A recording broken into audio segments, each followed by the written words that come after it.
So we're going to just chat and have a conversation. At any point, feel free to raise your hands. For sure, I'll save some time at the end.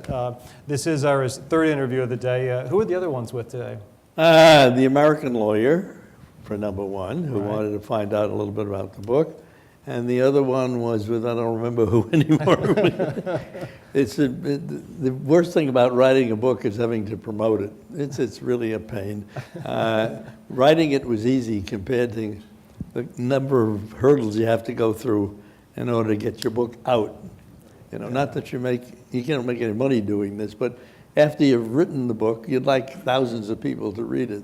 And if you want that to happen, you got to work at it. You got to be interviewed, you got to be seen, you got to talk. So that's what I've been doing. So have any of the interviews even touched on the question of religion or religious tradition? Not one. That's a bad thing, but it's true. Yeah. They all are much more interested in how we can make the world a better place and make money at the same time. That's really what it's all about. Yeah. Nobody mentions religion. Yeah. Well, speaking of religion, tell us a bit about your upbringing, immigrant tradition, and just so we can know you, the young man growing up, and what influences you had in your life. Well, I had the good luck to be born here, and my parents had the good luck to be born here, and a couple of grandparents had the good luck to be born here. So we are very much enamored of this country. I was brought up in a traditional west side of Manhattan upbringing, which was almost striated. The Jews lived on West End Avenue, and nobody lived on Broadway, and the Irish kids lived on Amsterdam Avenue, and every holiday we had fights. But every holiday you had fights. But we had no knives, and there were no guns, and the worst that we got hit was a silk stocking full of pebbles and sand, and boom, and the old stuff would pop up like it was a bomb. But anyhow, that's the worst that happened. And we even stopped that after a while, because once we were all caught fighting on the street, and somebody called the police, and the police took us over to 100th Street Precinct and called our mothers. Uh-oh. That did it. We didn't fight after that. Our mothers made it clear that this was not to happen anymore on 99th Street, West End Avenue. That was unthinkable. So I was brought up on a sort of a traditional Jewish upbringing in those days. My parents claimed to be religious, but they really weren't religious in the religious sense. They insisted on going to synagogue on the high holidays, and that was about it.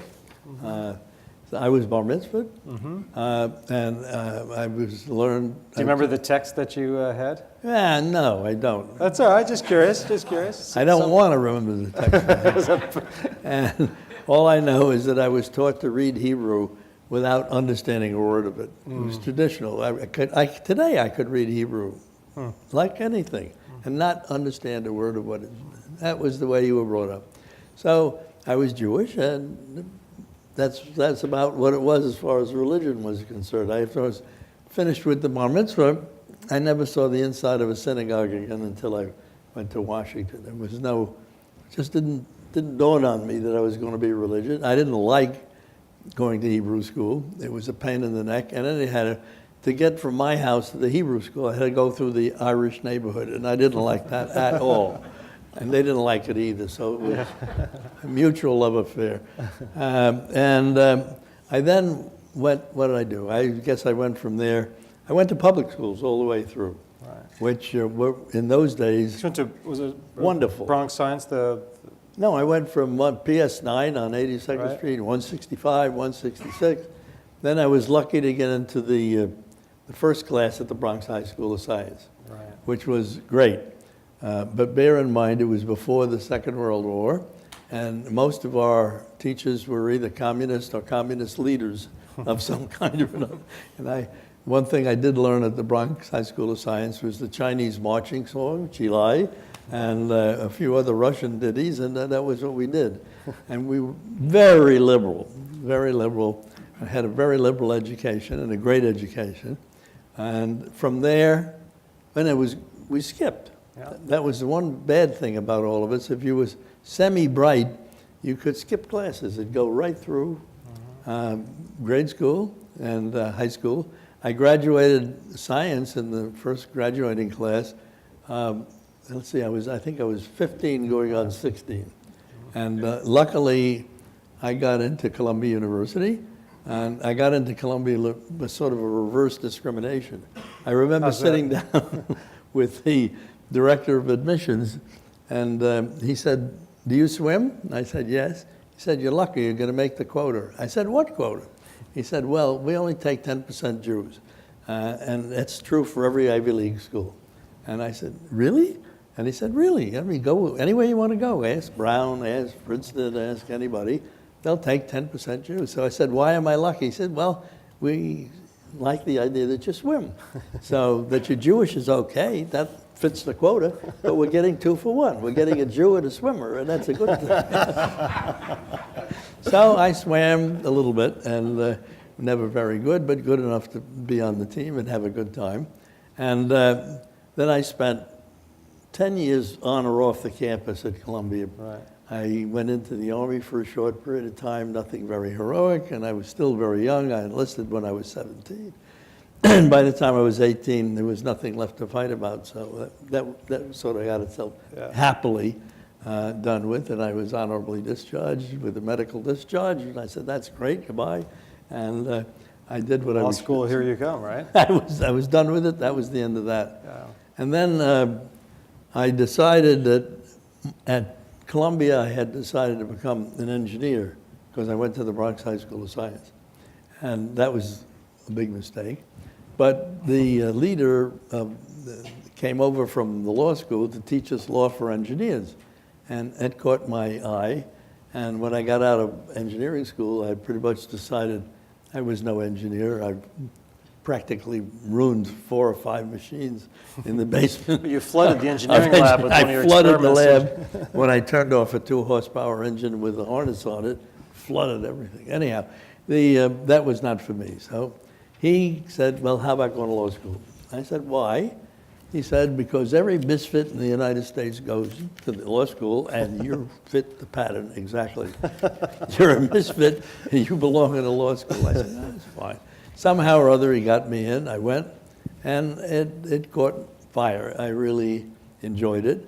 I became an assistant to Professor Handler, who was writing a book about trade regulation, which was great antitrust. And antitrust appealed to me. It had an organizational semi about it, and it was like industrial engineering.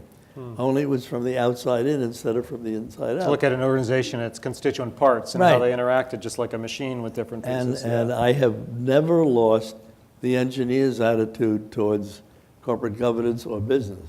I consider capital to be just one input into a lot of other inputs that makes the corporation work. Yeah. And that was, I never was interested terribly much in the capital markets, other than as an input. I never saw it as anything that made money for itself. That seemed to be unnecessary. Capital market was to provide capital, which was another fuel to make the company work. So before, I want to develop that a bit further, but first there's one other part of your history that's in the introduction to your book. You had a short-lived career as in the beverage business, selling lemonade. Oh, you didn't bring that up.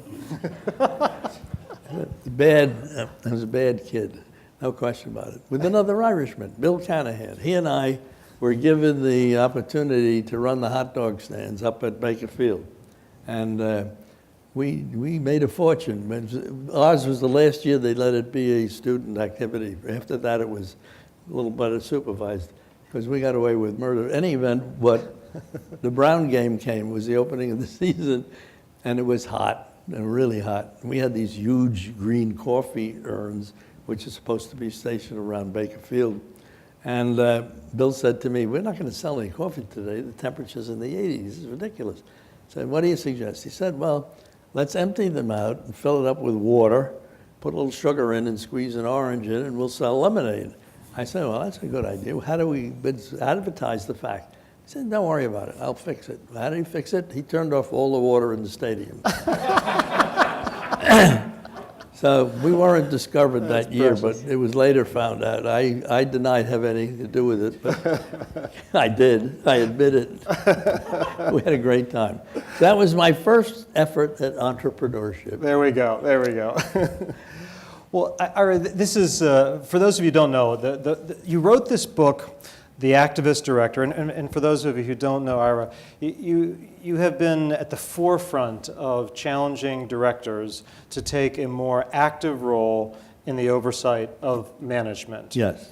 And that's been, you've been a groundbreaker. Much of what exists today now goes back to the Magna Carta that you established at General Motors. But back in the 70s and 80s, some of this was radical ideas. Well, it was another world. If you cast your mind back to the post-World War II era, the United States was it. Nobody else did anything. Japan had been wiped out. Germany had been wiped out. Europe had been wiped out. And we were it. We were the people who made things and sold things all over the world. And most of the companies in the United States, the big ones, were icons. General Motors, 50% of the market, on and on. One big company after another being hugely successful, basically because there was no foreign competition. Nobody else was alive and well. And the people who ran, maybe that was a reason, but I'd like to think it was more than that. But there was a different type of person running the companies in those days. You may not know Reg Jones, who ran General Electric, or Tom Murphy, who ran General Motors. They were people who had real conscience, and they believed they had more of a responsibility to their communities than exists today. In fact, And when we were talking earlier, you were also tying that in some ways to their religious identity? well, yeah, they were all Protestants naturally, because Jews couldn't go to work in those businesses. But in any event, they were all WASPs, but of the quality difference. I mean, they believed in what they were doing, and they believed they had a mission, and the mission was not only to be great companies, but to be good citizens. If you go back and read what I helped draft for the Business Roundtable, of all places, you would believe it had been written by the most liberal leftist people in the world. We have a responsibility to the community. We have a responsibility to our workers. We have a responsibility to the government. We have a responsibility. We have to do the right thing by our people. And that was the Protestant ethic. And they had it right up to their ear. And they lived it. And they meant it. Now, the cynics could say that was because they had no competition. They didn't have to worry about it. You know, business is great, and they didn't have to worry about maximizing profits. They had to worry about making money to their shareholders. Their shareholders were generally you and me. They weren't big institutions who were pressing for more money. And I remember what my mother and father did with their share of General Motors. They put it in the drawer and left it there for the rest of their lives, figuring that if they had to use it for my education, they would. But that was the size of it. Nobody ever traded stocks the way it happens now. The volume was a joke. So it was a different world. And I would say the business leaders, the white Anglo-Saxon business leaders of that period were great and had ethics, real ethics. And they lived it, and they did it. And I know GM and Tom Murphy, he lived it. That was the way he lived his life. And the same was true with Reg. And happily, my introduction to the great world of business was through them. I came in the door. They were, incidentally, gradually more tolerant of Jews. And I remember being hired the first time by GE and GM and not feeling at all uncomfortable. There was never another Jew around that I could see, but nevertheless, I was welcome. And it wasn't just because I was Jewish. They didn't hire me on that ground. I was a lawyer, and a good lawyer, and it's what they wanted, and I fit. And so I was introduced to the world of big business through really great people who were ethical down to their toenails. I mean, they just wouldn't think of doing anything. And how would you compare that to today? Well, Or can you even? I would compare it to today that I don't see the leaders of the same quality. I think, and it's not their fault, by the way. I think times have changed. I think there is a huge emphasis on making short-term money. It says, unfortunately, the capital markets have just dramatically changed. So the shareholders are no longer you and me. They are originally pension funds who were pretty good because they had a long-term view. But then it became the intermediaries. The pension funds were a smaller group of institutions. The larger group were hedge funds, private equity, banks, insurance companies, and so on, all of whom were much more bent on making immediate returns. Now, it didn't start that way, but it's wound up that way. The intermediaries, if you go back and cast your mind, are more interested in immediate returns than the guys around at the time I entered the game. Yeah. There was not the same pressure to make immediate returns.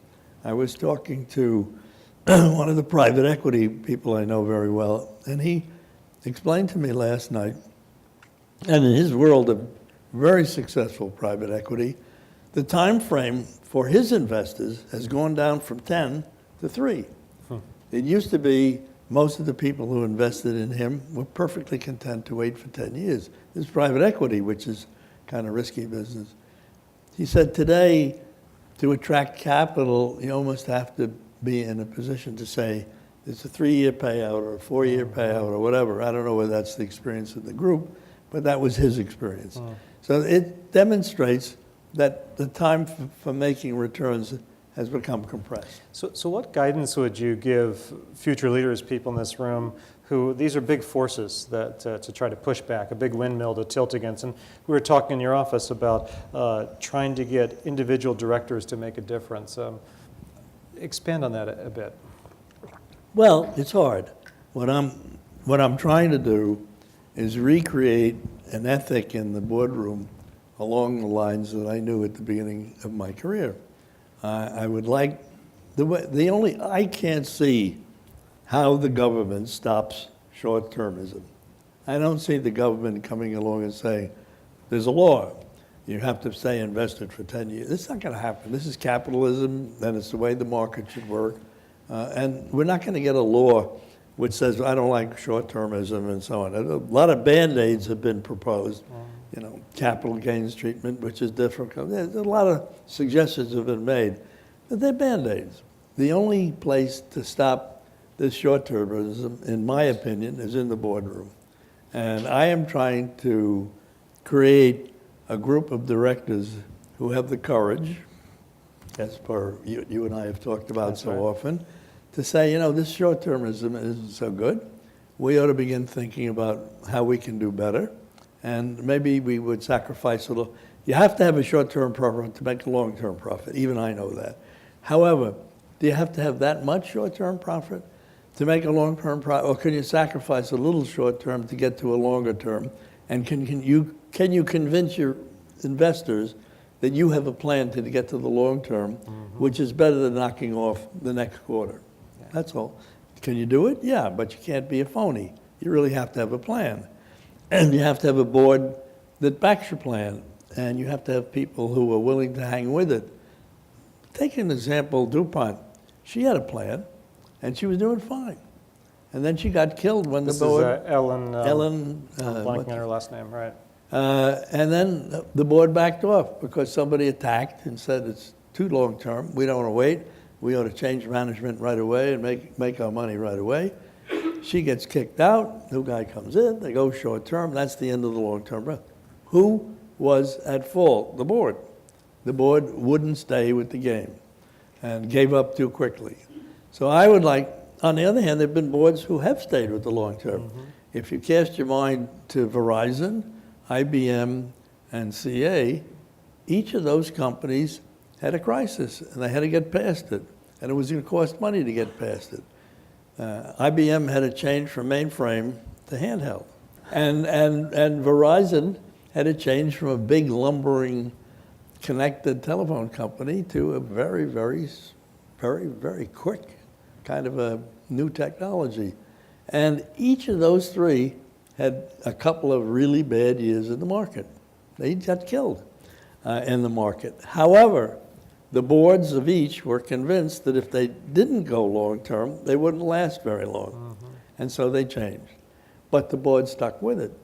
And if you think of the people like Palsamino and Ivan running Verizon and so on, and Bill running CA, each of them said, we're going to hang in there. But their boards hung in. And their boards went out of their way to convince investors that they really had a plan. So it can be done. It really can be done. If the biggest companies in the United States have done it, you can do it. It seems to me other directors can look to themselves and see, okay, we have a plan to go long-term. It's much better. We'll have employees who are there and so on. And we'll do it. And we'll stick with it. And we'll talk to our investors. And you used the phrase earlier, moral courage. And, yes. You pointed to this plaque. This is a plaque Ira has in his office over his shoulder. Do you want to tell me why the story is? And I don't mean this. Yeah, I went to David. David Miller that's you, was lecturing up at Yale, and I went to one of his lecturers. In fact, I think we were on the thing together. Yeah, And I said, listen, before we lecture together, you've got to give me a very short definition of ethics. I said, we're going to talk about ethics. Don't give me this philosophy in the Bible and all. You got to tell me what is ethics in words of one syllable. So he sat down. I don't know whether you did this for me or whether this was really something. You prompted me. It's a little embarrassing if you're an ethics professor and you can't define what you're teaching. So you actually forced me to do what I had to do anyway. Well, you did it. And he came out with this. Ethics is the art and discipline of discerning the right, the good, and the fitting action to take, and having the creativity and courage to do it. That's as good a definition as I've ever seen of ethics. So what I did was I had it implanted in this marble, and I have it in my office behind my head every day to remind myself that this is what it's all about. Because it really is, in the boardroom, the discipline of saying, what's the right thing to do? What should we do now? And do I have the courage to go ahead and do it? And I think this should be inscribed everywhere as a really perfect definition. Simple, but nevertheless right. Well, and it touches where does courage come from, right? Courage doesn't mean we're not afraid. Courage doesn't mean that we're not anxious or fearful of losing our job or being mocked by our peers. But for many people, they can dig deep. In fact, there's Moses Pava, who teaches at Yeshiva, now is the dean of the business school there, I believe. He wrote a book called Moral Courage. And he makes the point, and for Christian or Jew alike, that if you can tap into the strength that you get from your faith, it gives a certain comfort, because there are many, many verses that talk about, essentially God says, I will abide with you, I will be with you, fear not. And that could be a comforting thing when you're facing a tough decision. I think, in the room, where do you get the courage from to do what you know you should be doing? It comes, I think, from inside. Yeah. This is a debate you and I have had often. You either have it or you don't have it. I think many people have it, but don't recognize it until it comes time. Now, I've been in, and it always comes to a boardroom. I've been in boardrooms where when a tough situation comes up, it's not universal. Mm-hmm. There are people in the room saying, no, we can't do that, and it being bad stuff. We'll read about it in the paper, or workers won't like it, something will happen. And the other people in the boardroom who say, we have to do it. So what distinguishes the ones who know they have to do it from the ones who don't want to do it? It's in here someplace. I don't know whether, you have faith. It's fine. Congratulations, but I can't. Thank you. I can't. I haven't been able yet to get down to the nub of it. Yeah. But I know it's a difference. There are people who just know what the right thing to do is, and there are people who don't. And the people who do get it done. Where it comes from, I don't know. Now, you and I have discussed this at times, and you'd like to convince me that I have some faith in something or other, and maybe I do, but I don't know where it comes from. But I think a lot of people, whether Christian or Jews, so sort of like a secular Christian or a secular Jew, has roots. But I think in our childhoods and the family systems we're raised, we absorb some lessons. We absorb some some teachings of how to live a good life, how to live a life that we could be proud of. And sometimes we're better at connecting the dots to the source of that power, if you will, and sometimes it may remain a question for one's whole life. Well, being honest, looking back at where I think I have some courage to do the right thing every now and then, I think it's from people that I've observed doing it who I admire. I have a few in business. Reg Jones, to me, was my principal model. Elmer Johnson, who was at GM, was another model. These were men who knew what to do. And they seemed to, when the tough times came, they did it. And so I looked at them and I said, I like that. That's pretty good. I really admire those people who can sense and know what the right thing to do is and then do it. And I think a lot of the courage I have is from having seen people do it and admire people who have done it. Now, the fact that they mostly turned out to be wasps is too bad. But, but I think, you know, I mean, I think there's something to the Protestant ethic. I really do. Yeah.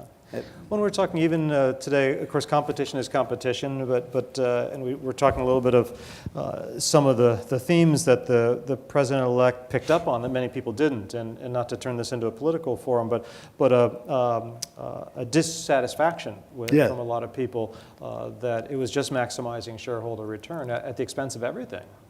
Yeah, this is my favorite hobby horse at the moment. I mean, I wrote the book basically to talk about long-term, short-term, and that the buck stopped in the boardroom, and these are the people who are going to have to change their culture if we're going to do anything. But as time developed and we went through the election, and I have nothing to say one way or the other about Trump. He's the president of the United States, and we're going to have to live with it whether we like it or not. He's the president, and therefore we want to see the country prosper. I don't want to see the country collapse to get even with Donald Trump. I mean, it's not a good idea. I'm all in favor of supporting the President of the United States no matter what. But I reflected on what did he get that the rest of us didn't get? I mean, how did he get himself elected? Well, he got himself elected because he saw something that too many of us didn't see. He saw a wave of discontent and unhappy people across the country, and he caught the wave.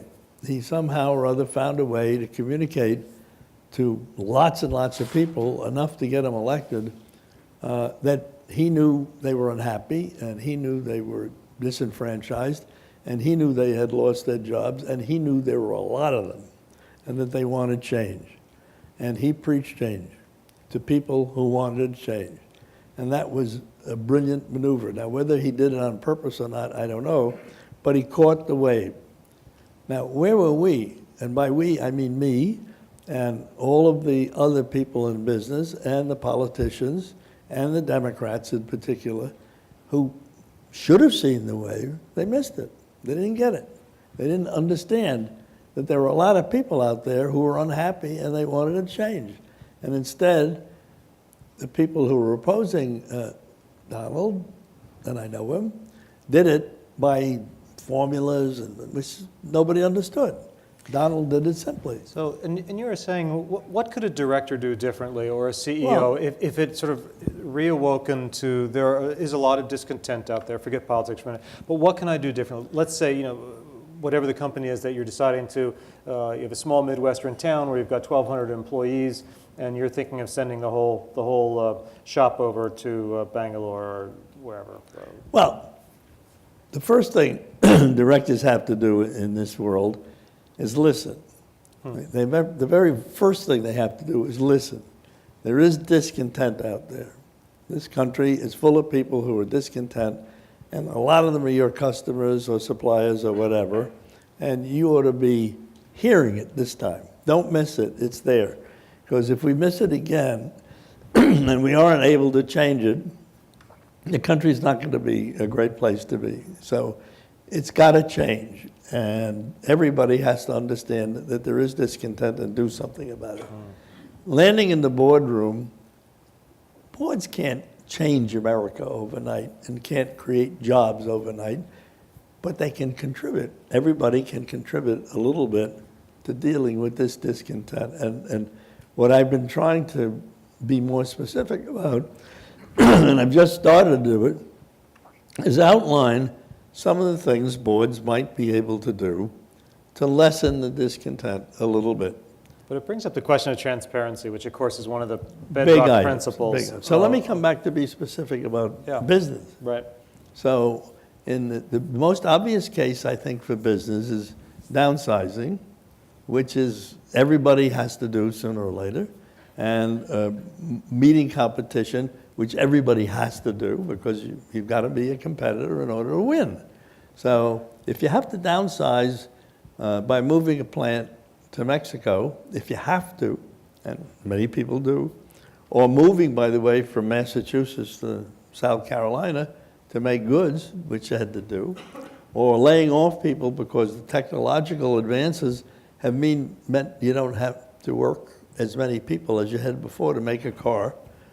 You could be Roger Smith inventing robots that painted one another, but that's another story.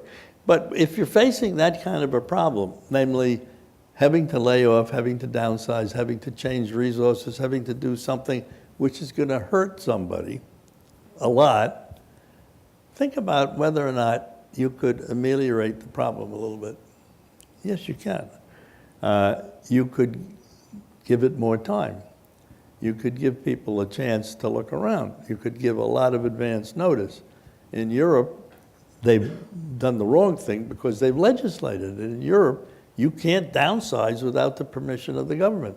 And you have to have so many months of notice and so many months of layoff. Now, they're making themselves non-competitive by doing that because they've let the social conscience overwhelm the business case. I know us in the United States pretty well. I think we can do it in our own way by being thoughtful about how we do this, and each company doing what it thinks best. So what would some examples be of doing it thoughtfully? Thoughtfully. The man in where was it? Someplace in New England, actually, where he had to move and to compete, and he didn't. He enlisted his employees and kept the plant open. They were willing to take a cut in order to keep the plant open. But he worked together with them and said, look, why don't we try to figure this out together? Instead of saying, I'm going to South Carolina. No, it's been done, and it can be done. And I think there's a business case for it. Just as we had a business case, I think the business case can be made for your reputation and for the ability to attract workers when the time comes when you're going to grow again, for the ability to attract the kind of people that you would like to have work for you, indicating that you're a simple business. Extend health care for a while. What's this? It's a big deal? It's a big deal to extend health care for a while. Who are you going to lay out? It's a very big deal. Do it. So it costs a few bucks. So what? It seems to be it's the right thing to do. It reminds me of a story which echoes this point you're making. Back in 9/11, when of course the towers with the horrible terrorist act that occurred, air traffic is one. I remember people to stop flying for a while. And a friend of mine was running Disney's amusement parks, all their park systems, and they were told they were going to have to cut 15,000 people because no one was going to the parks. And my friend who was running that went forward, which took some moral courage. It took courage, and he went forward and said, in 8 or 9 months, traffic will come back, and if we go fire all these people, they're just going to be angry at us. And then we're going to hire some of those same people back. We're going to be tipped off to begin with, or we're going to have to invest even more money to retrain people who are first-time employees.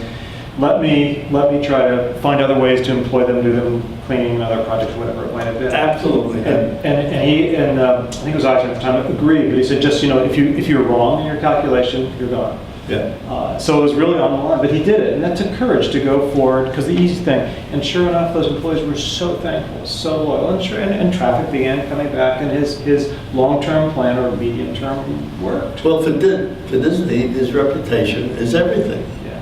And so by keeping himself to be a Mickey Mouse and a good guy, right? Yeah. That was key to his business. So there was a business reason for doing it. I believe if you have the courage to do it and you look around your company, you'll find a business reason to do it. I believe it's there. I believe that extending healthcare or extending the period to close down or finding other ways to help those who, and being known to be doing that is a good thing for you. I don't want it to be do-goody or preachy. Right. I want it to be a business case, because we're America, and we have to have a business case for what we do, and I want to be competitive. But I just don't believe you have to squeeze the last dollar out of it to be competitive. Well, and back to some biblical teachings, you'll remember the teachings of leaving the corner of the field, of course an agricultural society back then, that the corners of the field, the owner was not supposed to plow, not supposed to harvest them. It was called gleaning, that the poor, the widow, the orphan, the alien, so today we might think of the single mom or the immigrant or whatever, that person could come and pick the fruit or food at the edges of the farm. So there's this sense of kindness even in a system like that. I'm not against kindness. No, I'm saying it's another way of echoing. No, I mean, this doing things with consideration and intentionality. It goes back to the tradition that we're talking about. I believe in it, and I believe that if there were the Murphys and Smith around today, they would be closing plants that way. I think Jeff Immel has done a hugely good job in downsizing and moving the company around. He's very different from his predecessor, and I think that's one of the reasons General Electric is a beloved company in many places. And I mean, we were involved in watching the downsizing, and he can. Yeah. Now, he's okay. They're going to make it. It's fine. General Electric will be okay. And I think they had a business case for doing it because their reputation among consumers, because they are largely more than a consumer company, and most everything they make winds up in consumer hands. And I think having the reputation to be a reputable company that knows how to do the right thing goes on as to whether or not I want to buy their product. Do I want to buy the product of a company as a slash and burn? I don't think so. I lean towards the companies who I think are responsible, just like that. So there is, I think, a huge business case to be made. Now, is it going to be easy to get it done? No. I have no belief that overnight we're going to change the mantra, but I think we have to. And I think if a few people get their backs into this, we can get it going. And that's one of the reasons we get together every month to have this kind of conversation, is to encourage and embolden ourselves. I want to open up to questions. Let me ask you one first, and then we'll see what's on anyone's mind. We've been talking about the business community, and we've been talking about individual executives, leaders, employees. The one place we haven't talked about is the regulatory authorities. When you put your corporate director's hat on as an activist and look for transparency and look for accountability, what do you think? Wouldn't the problem just be solved to have more regulation? Not really. I think regulation solves things around the edges. Regulation is necessary where a company can't take on the externalities. I mean, for example, global warming has got to be a government-led activity. Yes, we can do a lot as individuals to lessen it, but you have to have a Paris Accord, you have to have these agreements in order to get everyone to do it, or else the individual companies are disadvantaged. So regulation has a place where the externalities are so large that individual companies can't do it by themselves. But leaving aside the externalities, there's so much that you can do individually. And I don't think you can regulate morality. I don't think you can regulate the courage to do the right thing. You can't. You either do it or you don't do it. I don't find it in I'm not a big one for regulating how to do the right thing. I think I'm much more involved in trying to say to people, do the right thing. You know it. you know it when you see it. Do it. And I think we'll all be a little better off. Now, maybe that's religion. I think there's a creeping religion going on here. I think to like what I'm saying. It's creeping in. That's all right. That's not a bad thing. Show our appreciation.